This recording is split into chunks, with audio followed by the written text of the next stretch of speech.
સુરતના વરછા વિસ્તારમાં હીરાના કારખાનામાં થયેલી 7.50 લાખ રૂપિયાના હીરાની ચોરીનો ભેદ અશ્વિની કુમાર પોલીસે ઉકેલી કાઢી આરોપીને ચોરીના મુદ્દામાલ સાથે ઝડપી પાડ્યો હતો।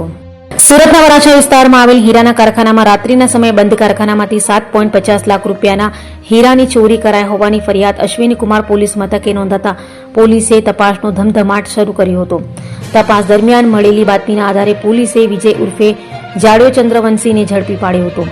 આરોપી પાસેથી ચોરીમાં ગયેલા 7.50 લાખ રૂપિયાના હીરા કબજે કરવામાં આવ્યા છે। પોલીસ તપાસમાં સામે આવ્યું છે કે આરોપી ગુનાહિત ઇતિહાસ ધરાવે છે અને અગાઉ પણ વરાછા, કાપોદ્રા તથા ચોક બજાર સહિતના વિસ્તારોમાં ચોરીના અનેક ગુનાઓમાં સંડોવાયેલો રહી चुक्यो છે। अश्विनी कुमार पुलिस स्टेशन के हद विस्तार में मिनी बाजार इंजीनियर सोसाइटी में 10 मई के दिन एक भट्ठों का बनाव बना, जिसमें मकान से ये कारखाना है और नीचे मकान है, उसमें से 7,50,000 जैसे पॉलिश हीरे की चोरी हुई वहाँ पे भट्ठों चोरी में।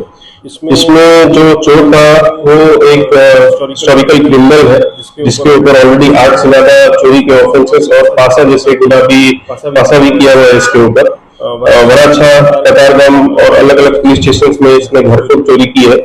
इस आरोपी का नाम है विजय उर्फ जाड़िए।